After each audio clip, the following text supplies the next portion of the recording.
as someone who has niche switched, which you've been saying a lot recently, at this point, I think 2 or 3 times, how did you know when it was ready, when it was time to go to the next niche, or time for you to add on the layer of a new training?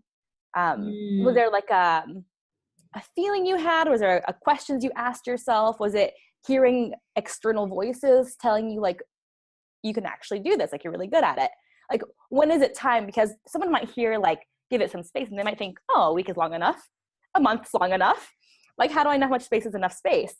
And I feel like, we, especially in coaching, we tend to be very like feeling oriented, as opposed to like what's actually getting us results, or like how do we measure impact? And so I'm curious if there's a balance between those two, between the intuition and the what's happening in the real world.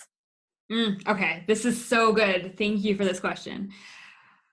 Okay, so really, I will preface this by saying that I'm realizing this more and more about myself. I just took my my Myers-Briggs again yesterday, and for the longest time I was an INFJ, but now it put me down as an ENFP, which basically, when I was reading everything, I was like, oh my gosh, so true, and also stuff that helps me appreciate and not judge myself for.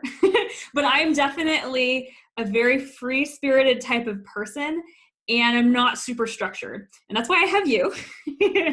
So like, keep me in line and moving forward. And so when I give advice and I like think about like niche and stuff, I tend to be very feely. I tend to be very like, okay, is it in alignment? Does it feel good? Versus like measurable results. But I can say some specific things around this. And I did an episode, and I don't know if you're taking notes, share on like the episodes I'm mentioning so we can put them in the show notes for people. I am. Thank you. Awesome. So I did an episode on like, there's 2 levels of alignment.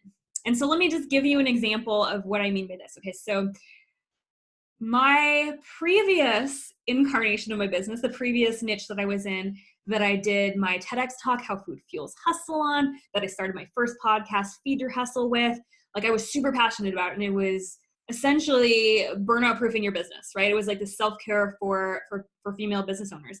And so I was really deep in that niche. I mean, I had built a lot of branding around it. It was pretty clear. And I had people really loving the message I was putting out there. And I loved it. I loved speaking about it, going and speaking in front of groups. I loved being interviewed about it. Like, I loved the message side of it. So I was in total alignment with that. It lit me up. I enjoyed doing it.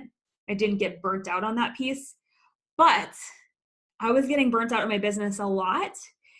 And it was because there was like a second level of alignment that wasn't lined up.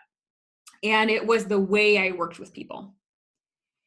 And I noticed that at the time I was creating, well, this is maybe a few years ago at this point, but I was creating meal plans, like personalized meal plans for people. And I kind of had shifted the work I did over time with different people. So there were different incarnations of when I was more of a health and wellness focused coach, but helping business owners. So I like had a time where I was helping coaches who had hit burnout and were just at a place where like they couldn't even go forward anymore. I helped coaches, or not coaches, but business owners who had a lot of anxiety in their business. So I helped kind of put the habits in place and that would help them to like move forward. And that's why that's a lot of what I bring to my business now, even though I'm a different niche. But the work I was doing with people, especially like the creating meal plans and stuff, it wasn't really what lit me up. Like, I wasn't excited. I was like, oh my gosh, somebody ordered a meal plan and now I got to make it for them. It was like, even though I really believed in the message, I wasn't like really excited about the actual work part of it. And I think that those 2 levels of alignment are something to really keep in mind. And they can really factor in when we're finding the right niche for us. Because what you offer to the world and the way you work with people, if you're a coach, you can kind of shift that around what works best for you. But you're probably going to be helping people solve whatever problem that is, right? So if it's a problem you enjoy helping them solve, that's kind of like the second level of alignment. So there's the level of like talking about the problem and the actual message and like wanting to have a platform and make an impact by spreading the word about this. But then there's the like actually helping them with the problem. And even though I loved wellness and I loved health and I was like totally into, I still am. I love like reminding myself and reminding other people like to take white space, you know, but I didn't really if I'm honest, I didn't really like helping around that stuff. And it wasn't honestly my zone of genius. There's other people who could do it a lot better than me. And it was me shifting. Okay, so how did I shift? That's probably the next question, I would imagine, like the second piece of what you were saying.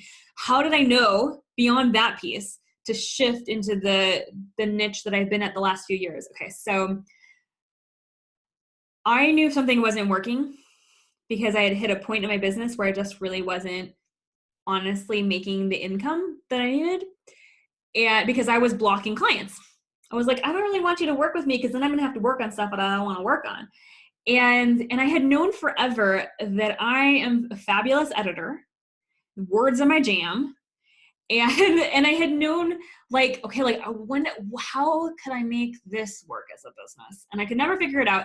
And I like the parts of my last brand, my last niche that I had that were so successful were the brand building. They were doing the TED Talk, clarifying my message. They were getting out there for that message. They were like just being super clear and building that platform for that. And that was the stuff that I enjoyed about it, right?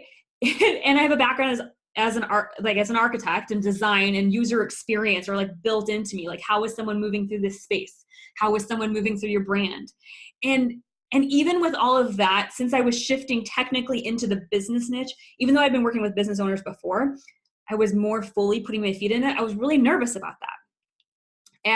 And so what ended up happening was I was working with a pretty high level coach at the time who I knew something had to change, and she challenged me. She was like, okay, with all this stuff, like she had me do essentially, and you can do this for yourself. She had me do what does she call it? A timeline of everything that I had done in my business.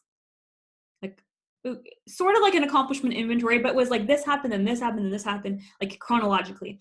And when we looked at it, she was like, okay, well, visibility, like, and message, like those are obviously the things you've been successful at. And so it took someone outside of me to give me that nudge and the permission to step into something that felt really new to me and a little bit scary at the time. But it was almost immediate, the shift, because I fell into alignment on that second level. Because suddenly the work I was doing was like the stuff I was meant to do, like helping coaches with their message, helping coaches like get clarity around their niche and like communicate. I'm like communication is my favorite thing in all the world. So suddenly helping and being clear and editing, like I'm a much better editor than creator.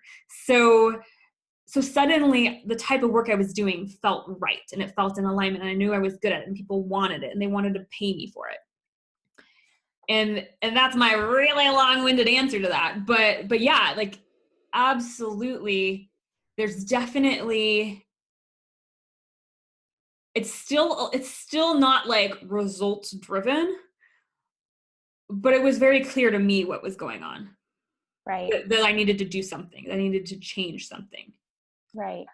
So to me, what it sounds like began this whole process of figuring out what the next level was for you was you being really honest with yourself, which is what I feel like a lot of us miss out on because we think like, oh, well, I should be doing this niche, or like this niche is supposed to be profitable.